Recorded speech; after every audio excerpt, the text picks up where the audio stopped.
Chapter 3. Moving deeply into the now. Don't seek yourself in the mind. I feel that there is still a great deal I need to learn about the workings of my mind before I can get anywhere near full consciousness or spiritual enlightenment. No, you don't. The problems of the mind cannot be solved on the level of the mind. Once you have understood the basic dysfunction, there isn't really much else that you need to learn or understand. Studying the complexities of the mind may make you a good psychologist, but doing so won't take you beyond the mind, just as the study of madness is not enough to create sanity. You have already understood the basic mechanics of the unconscious state, identification with the mind, which creates a false self, the ego, as a substitute for your true self rooted in being. You become as a branch cut off from the vine, as Jesus puts it.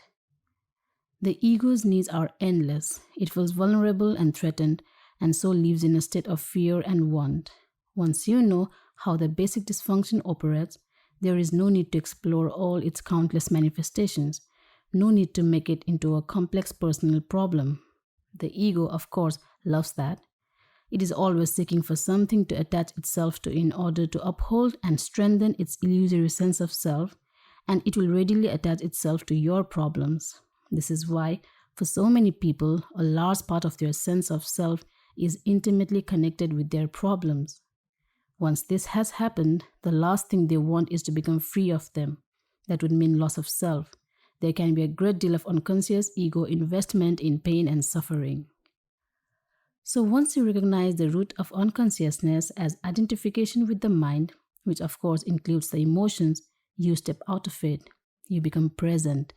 When you are present, you can allow the mind to be as it is without getting entangled in it. The mind in itself is not dysfunctional. It is a wonderful tool. Dysfunction sets in when you seek yourself in it and mistake it for who you are. It then becomes the egoic mind and takes over your whole life. End the delusion of time. It seems almost impossible to disidentify from the mind. We are all immersed in it. How do you teach a fish to fly? Here is the key. End the delusion of time. Time and mind are inseparable. Remove time from the mind, and it stops unless you choose to use it. To be identified with your mind is to be trapped in time, the compulsion to live almost exclusively through memory and anticipation. This creates an endless preoccupation with past and future, and an unwillingness to honor and acknowledge the present moment and allow it to be. The compulsion arises because the past gives you an identity and the future holds the promise of salvation, of fulfillment in whatever form. Both are illusions. But without a sense of time, how would we function in this world? There would be no goals to strive toward anymore. I would not even know who I am because my past makes me who I am today. I think time is something very precious, and we need to learn to use it wisely rather than waste it. Time is not precious at all, because it is an illusion. What you perceive as precious is not time, but the one point that is out of time, the now. That is precious indeed. The more you are focused on time, past and future, the more you miss the now, the most precious thing there is. Why is it the most precious thing? Firstly, because it is the only thing, it's all there is. The eternal present is the space within which your whole life unfolds. The one factor that remains constant. Life is now. There was never a time when your life was not now, nor will there ever be. Secondly, the now is the only point that can take you beyond the limited confines of the mind. It is your only point of access into the timeless and formless realm of being. Nothing exists outside the now. Aren't past and future just as real, sometimes even more real than the present? After all, the past determines who we are, as well as how we perceive and behave in the present, and our future goals determine which actions we take in the present. You haven't yet grasped the essence of what I am saying because you are trying to understand it mentally. The mind cannot understand this. Only you can. Please, just listen. Have you ever experienced, done, thought, or felt anything outside the now? Do you think you ever will? Is it possible for anything to happen or be outside the now? The answer is obvious, is it not? Nothing ever happened in the past, it happened in the now. Nothing will ever happen in the future, it will happen in the now. What you think of as the past is a memory trace stored in the mind of a former now. When you remember the past, you reactivate a memory trace and you do so now. The future is an imagined now, a projection of the mind. When the future comes, it comes as the now. When you think about the future, you do it now. Past and future obviously have no reality of their own, just as the moon has no light of its own, but can only reflect the light of the sun. So are past and future only pale reflections of the light, power, and reality of the eternal present. Their reality is borrowed from the now. The essence of what I am saying here cannot be understood by the mind. The moment you grasp it, there is a shift in consciousness from mind to being, from time to presence. Suddenly everything feels alive, radiates energy, emanates being. Moving deeply into the now. The key to the spiritual dimension. In life-threatening emergency situations, the shift in consciousness from time to presence sometimes happens naturally. The personality that has a past and a future momentarily recedes and is replaced by an intense conscious presence, very still but very alert at the same time. Whatever response is needed then arises out of that state of consciousness. The reason why some people love to engage in dangerous activities, such as mountain climbing, car racing, and so on, although they may not be aware of it, is that it forces them into the now, that intensely alive state that is free of time, free of problems, free of thinking, free of the burden of the personality. Slipping away from the present moment even for a second may mean death. Unfortunately, they come to depend on a particular activity to be in that state, but you don't need to climb the north face of the Eiger. You can enter that state now. Since ancient times, spiritual masters of all traditions have pointed to the now as the key to the spiritual dimension. Despite this, it seems to have remained a secret. It is certainly not taught in churches and temples.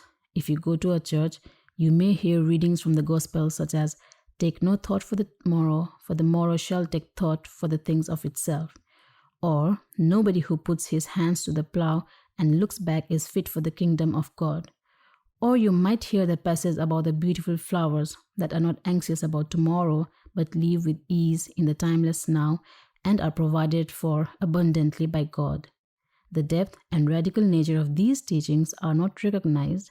No one seems to realize that they are meant to be lived and so bring about a profound inner transformation. The whole essence of Zen consists in walking along the razor's edge of now, to be so utterly, so completely present that no problem, no suffering, nothing that is not who you are in your essence can survive in you. In the now, in the absence of time, all your problems dissolve. Suffering needs time. It cannot survive in the now. The great Zen master, Rinzai, in order to take his students' attention away from time, would often raise his finger and slowly ask, "What at this moment is lacking?" A powerful question that does not require an answer on the level of the mind. It is designed to take your attention deeply into the now. A similar question in the Zen tradition is this: if not now, when? The now is also central to the teachings of Sufism, the mystical branch of Islam. Sufis have a saying, "The Sufi is the son of time present," and Rumi, the great poet and teacher of Sufism, declares, "Past and future veil God from our sight. Burn up both of them with fire." Master Eckhart, the 13th century spiritual teacher, summed it all up beautifully. Time is what keeps the light from reaching us. There is no greater obstacle to God than time. Accessing the power of the now. A moment ago, when you talked about the eternal present and the unreality of past and future, I found myself looking at that tree outside the window. I had looked at it a few times before, but this time it was different. The external perception had not changed much, except that the colors seemed brighter and more vibrant. But there was now an added dimension to it. This is hard to explain. I don't know how, but I was aware of something invisible that I felt was the essence of that tree. Its inner spirit, if you like.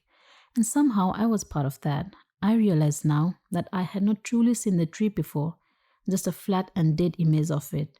When I look at the tree now, some of that awareness is still present, but I can feel it slipping away.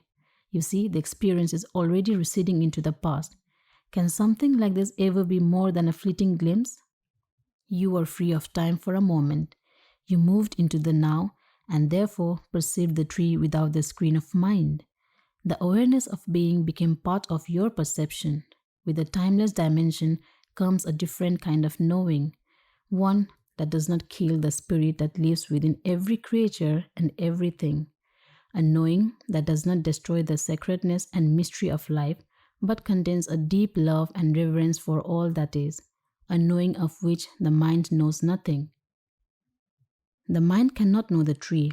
It can only know facts or information about the tree. My mind cannot know you, only labels, judgments, facts, and opinions about you. Being alone knows directly. There is a place for mind and mind knowledge.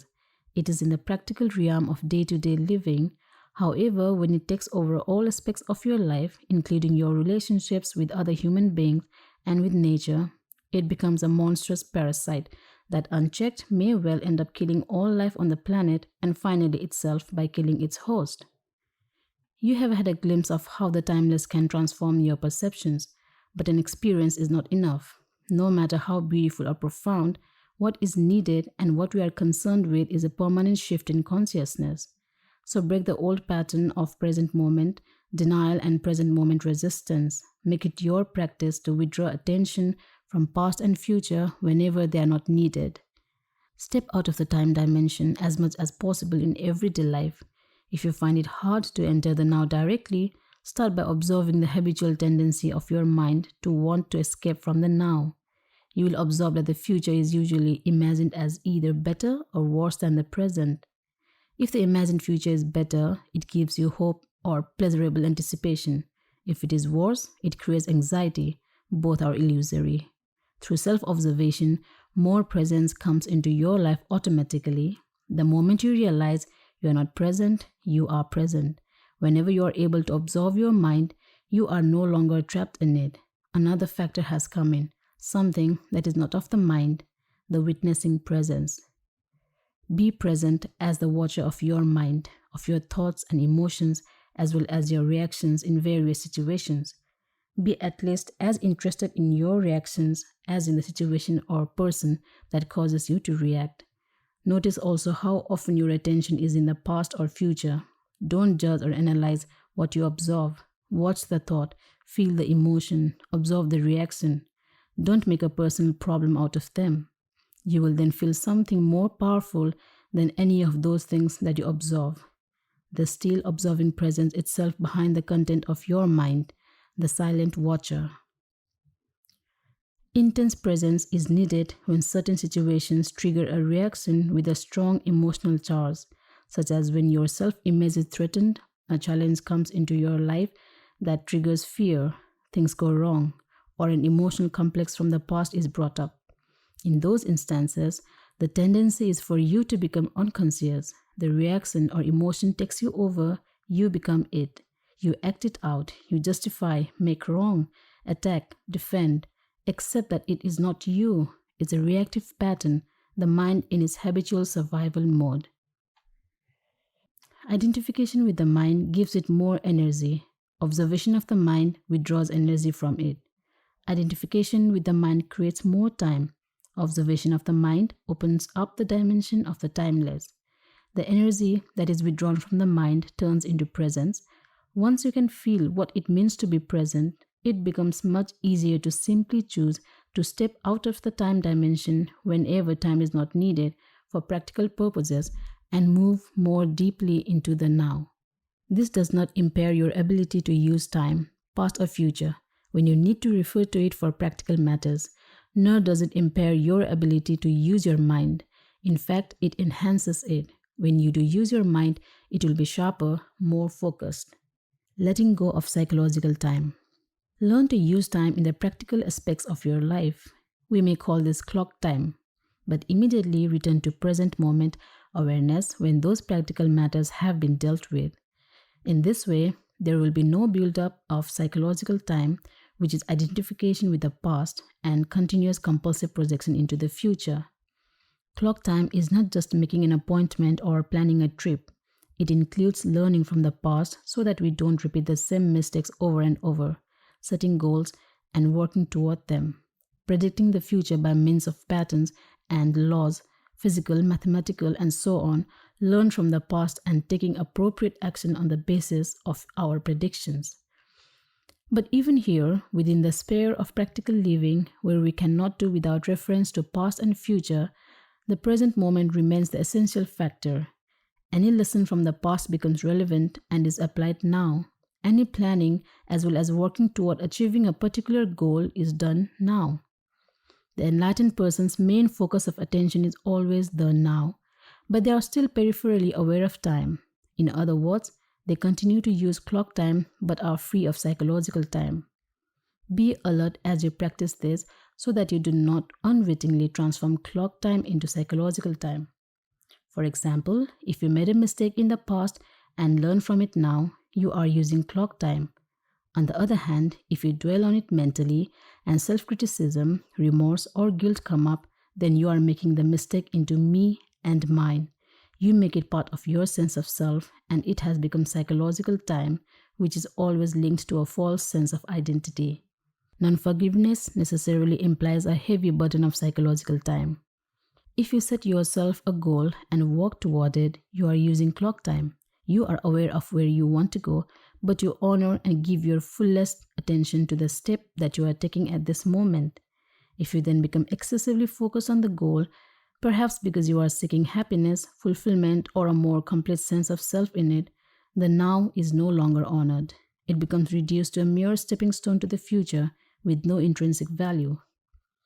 Clock time then turns into psychological time. Your life journey is no longer an adventure, just an obsessive need to arrive, to attain, to make it. You no longer see or smell the flowers by the wayside either, nor are you aware of the beauty and the miracle of life that unfolds all around you when you are present in the now. I can see the supreme importance of the now, but I cannot quite go along with you when you say that time is a complete illusion. When I say time is an illusion, my intention is not to make a philosophical statement. I'm just reminding you of a simple fact, a fact so obvious that you may find it hard to grasp and may even find it meaningless, but once fully realized, it can cut like a sword through all the mind-created layers of complexity and problems. Let me say it again. The present moment is all you ever have.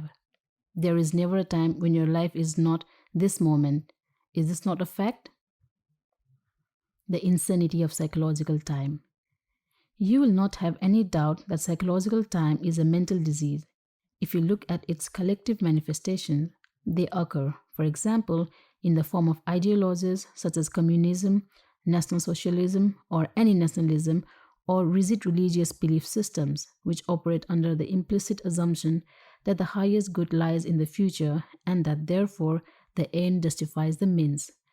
The end is an idea, a point in the mind-projected future when salvation in whatever form, happiness, fulfillment, equality, liberation, and so on will be attained. Not infrequently, the means of getting there are the enslavement, torture, and murder of people in the present. For example, it is estimated that as many as 50 million people were murdered to further the cause of communism to bring about a better world in Russia, China, and other countries. This is a chilling example of how belief in a future heaven creates a present hell. Can there be any doubt that psychological time is a serious and dangerous mental illness? How does this mind pattern operate in your life? Are you always trying to get somewhere other than where you are? Is most of your doing just a means to an end? Is fulfillment always just around the corner or confined to short-lived pleasures such as sex, food, drink, drugs, or thrills and excitement? Are you always focused on becoming, achieving, and attaining, or alternatively chasing some new thrill or pleasure? Do you believe that if you acquire more things, you will become more fulfilled, good enough, or psychologically complete? Are you waiting for a man or woman to give meaning to your life? In the normal, mind-identified or enlightened state of consciousness, the power and infinite creative potential that lie concealed in the now are completely obscured by psychological time. Your life then loses its vibrancy, its freshness, its sense of wonder. The old patterns of thought, emotion, behavior, reaction, and desire are acted out in endless repeat performances, a script in your mind that gives you an identity of sorts but distorts or covers up the reality of the now. The mind then creates an obsession with the future as an escape from the unsatisfactory present. Negativity and suffering have their roots in time. But the belief that the future will be better than the present is not always an illusion. The present can be dreadful and things get better in the future, and often they do. Usually, the future is a replica of the past. Superficial changes are possible, but real transformation is rare and depends upon whether you can become present enough to dissolve the past by accessing the power of the now. What you perceive as future is an intrinsic part of your state of consciousness now. If your mind carries a heavy burden of past, you will experience more of the same. The past perpetuates itself through lack of presence. The quality of your consciousness at this moment is what shapes the future, which of course can only be experienced as the now. You may win $10 million, but that kind of change is no more than skin deep. You would simply continue to act out the same conditioned patterns in more luxurious surroundings. Humans have learned to split the atom. Instead of killing 10 or 20 people with a wooden club, one person can now kill 1,000,000 just by pushing a button. Is that real change? If it is the quality of your consciousness at this moment that determines the future, then what is it that determines the quality of your consciousness? Your degree of presence. So the only place where true change can occur and where the past can be dissolved is the now. All negativity is caused by an accumulation of psychological time and denial of the present. Unease, anxiety, tension, stress, worry, all forms of fear are caused by too much future and not enough presence. Guilt, regret, resentment, grievances, sadness, bitterness, and all forms of non-forgiveness are caused by too much past and not enough presence. Most people find it difficult to believe that a state of consciousness totally free of all negativity is possible, and yet this is the liberated state to which all spiritual teachings point. It is a promise of salvation, not in an illusory future, but right here and now. You may find it hard to recognize that time is the cause of your suffering or your problems. You believe that they are caused by specific situations in your life, and seen from a conventional viewpoint, this is true. But until you have dealt with the basic problem-making dysfunction of the mind, its attachment to past and future and denial of the now, problems are actually interchangeable. If all your problems or perceived causes of suffering or unhappiness were miraculously removed for you today, but you had not become more present, more conscious, you would soon find yourself with a similar set of problems or causes of suffering, like a shadow that follows you wherever you go. Ultimately, there is only one problem, the time-bound mind itself. I cannot believe that I could ever reach a point where I am completely free of my problems. You are right. You can never reach that point because you are at that point now. There is no salvation in time. You cannot be free in the future. Presence is the key to freedom, so you can only be free now. Finding the life underneath your life situation. I don't see how I can be free now. As it happens, I'm extremely unhappy with my life at the moment. This is a fact, and I would be deluding myself if I tried to convince myself that all is well when it definitely is not. To me, the present moment is very unhappy. It is not liberating at all. What keeps me going is the hope or possibility of some improvement in the future. You think that your attention is in the present moment when it's actually taken up completely by time? You cannot be both unhappy and fully present in the now. What you refer to as your life should more accurately be called your life situation. It is psychological time, past and future. Certain things in the past didn't go the way you wanted them to go. You are still resisting what happened in the past, and now you are resisting what is. Hope is what keeps you going, but hope keeps you focused on the future, and this continued focus perpetuates your denial of the now and therefore your unhappiness. It is true that my present life situation is the result of things that happened in the past, but it is still my present situation, and being stuck in it is what makes me unhappy. Forget about your life situation for a while and pay attention to your life. What is the difference? Your life situation exists in time. Your life is now. Your life situation is mind stuff. Your life is real. Find the narrow gate that leads to life. It is called the now. Narrow your life down to this moment. Your life situation may be full of problems. Most life situations are. But find out if you have any problem at this moment. Not tomorrow or in 10 minutes, but now. Do you have a problem now? When you are full of problems, there is no room for anything new to enter, no room for a solution. So whenever you can, make some room, create some space, so that you find the life underneath your life situation. Use your senses fully. Be where you are. Look around. Just look. Don't interpret. See the light, shapes, colors, textures. Be aware of the silent presence of each thing. Be aware of the space that allows everything to be. Listen to the sounds. Don't judge them. Listen to the silence underneath the sounds. Touch something, anything, and feel and acknowledge its being. Observe the rhythm of your breathing. Feel the air flowing in and out. Feel the life energy inside your body. Allow everything to be within and without. Allow the isness of all things. Move deeply into the now. You are leaving behind the deadening world of mental abstraction of time. You are getting out of the insane mind that is draining you of life energy just as it is slowly poisoning and destroying the earth. You are awakening out of the dream of time into the present. All problems are illusions of the mind. It feels as if a heavy burden has been lifted, a sense of lightness. I feel clear, but my problems are still there waiting for me, aren't they? They haven't been solved. Am I not just temporarily evading them? If you found yourself in paradise, it would not be long before your mind would say, yes, but... Ultimately, this is not about solving your problems. It's about realizing that there are no problems, only situations to be dealt with now or to be left alone and accepted as part of the easiness of the present moment until they change or can be dealt with. Problems are mind-made and need time to survive. They cannot survive in the actuality of the now. Focus your attention on the now and tell me what problem you have at this moment. I'm not getting any answer because it is impossible to have a problem when your attention is fully in the now. A situation that needs to be either dealt with or accepted. Yes, why make it into a problem? Why make anything into a problem? Isn't life challenging enough as it is? What do you need problems for?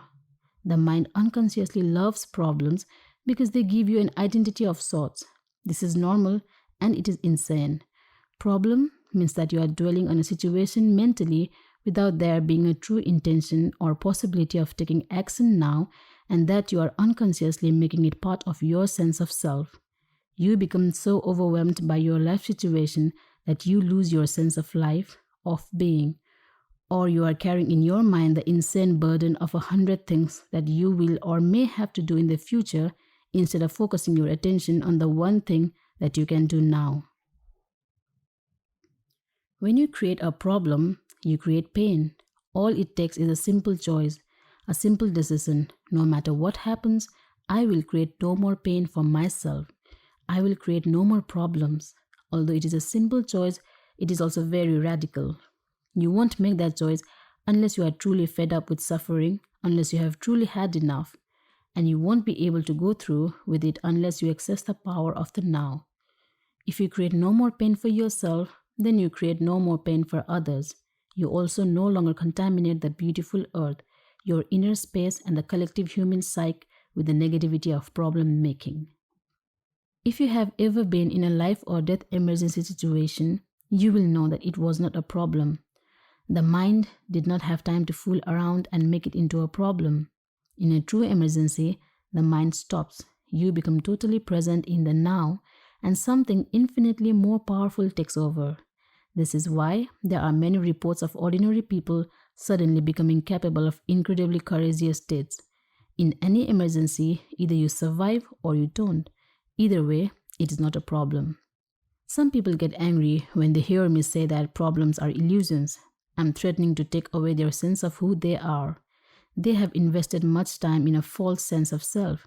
For many years, they have unconsciously defined their whole identity in terms of their problems or their suffering. Who would they be without it? A great deal of what people say, think, or do is actually motivated by fear, which of course is always linked with having your focus on the future and being out of touch with the now. As there are no problems in the now, there is no fear either. Should a situation arise that you need to deal with now, your action will be clear and incisive if it arises out of present moment awareness. It is also more likely to be effective. It will not be a reaction coming from the past conditioning of your mind, but an intuitive response to the situation. In other instances, when the time-bound mind would have reacted, you will find it more effective to do nothing. Just stay centered in the now. A quantum leap in the evolution of consciousness. I have had glimpses of this state of freedom from mind and time that you describe, but past and future are so overwhelmingly strong that I cannot keep them out for long. The time-bound mode of consciousness is deeply embedded in the human psyche, but what we are doing here is part of a profound transformation that is taking place in the collective consciousness of the planet and beyond. The awakening of consciousness from the dream of matter, form, and separation. The ending of time. We are breaking mind patterns that have dominated human life for eons. Mind patterns that have created unimaginable suffering on a vast scale. I'm not using the word evil. It is more helpful to call it unconsciousness or insanity. This breaking up of the old mode of consciousness, or rather unconsciousness, is it something we have to do, or will it happen anyway? I mean, is this change inevitable? That's a question of perspective. The doing and the happening is in fact a single process because you are one with the totality of consciousness. You cannot separate the two. But there is no absolute guarantee that humans will make it. The process is not inevitable or automatic. Your cooperation is an essential part of it. However you look at it, it is a quantum leap in the evolution of consciousness as well as our only chance of survival as a race. The joy of being. To alert you that you have allowed yourself to be taken over by psychological time, you can use a simple criterion. Ask yourself, is there joy, ease, and lightness in what I'm doing? If there isn't, then time is covering up the present moment, and life is perceived as a burden or a struggle. If there is no joy, ease, or lightness in what you are doing, it doesn't necessarily mean that you need to change what you are doing. It may be sufficient to change the how. How is always more important than what. See if you can give much more attention to the doing than to the result that you want to achieve through it. Give your fullest attention to whatever the moment presents. This implies that you also completely accept what is, because you cannot give your full attention to something and at the same time resist it. As soon as you honor the present moment, all unhappiness and struggle dissolve, and life begins to flow with joy and ease. When you act out of present moment awareness, whatever you do becomes imbued with a sense of quality, care, and love, even the most simple action. So do not be concerned with the fruit of your action, just give attention to the action itself. The fruit will come of its own accord. This is a powerful spiritual practice in the Bhagavad Gita, one of the oldest and most beautiful spiritual teachings in existence. Non-attachment to the fruit of your action is called karma yoga. It is described as the path of consecrated action. When the compulsive striving away from the now ceases, the joy of being flows into everything you do. The moment your attention turns to the now, you feel a presence, a stillness, a peace. You no longer depend on the future for fulfillment and satisfaction. You don't look to it for salvation. Therefore, you are not attached to the results. Neither failure nor success has the power to change your inner state of being. You have found the life underneath your life situation. In the absence of psychological time, your sense of self is derived from being, not from your personal past. Therefore, the psychological need to become anything other than who you are already is no longer there. In the world, on the level of your life situation, You may indeed become wealthy, knowledgeable, successful, free of this or that, but in the deeper dimension of being, you are complete and whole now. In that state of wholeness, would we still be able or willing to pursue external goals? Of course, but you will not have illusory expectations that anything or anybody in the future will save you or make you happy. As far as your life situation is concerned, there may be things to be attained or acquired. That's the world of form of gain and loss. Yet, on a deeper level, you are already complete, and when you realize that, there is a playful, joyous energy behind what you do. Being free of psychological time, you no longer pursue your goals with grim determination driven by fear, anger, discontent, or the need to become someone, nor will you remain inactive through fear of failure, which to the ego is loss of self. When your deeper sense of self is derived from being, when you are free of becoming as a psychological need, neither your happiness nor your sense of self depends on the outcome, and so there is freedom from fear. You don't seek permanency where it cannot be found. In the world of form, of gain and loss, birth and death, you don't demand that situations, conditions, places, or people should make you happy and then suffer when they don't live up to your expectations. Everything is honored, but nothing matters. Forms are born and die, yet you are aware of the eternal underneath the forms. You know that nothing real can be threatened. When this is your state of being, how can you not succeed? You have succeeded already.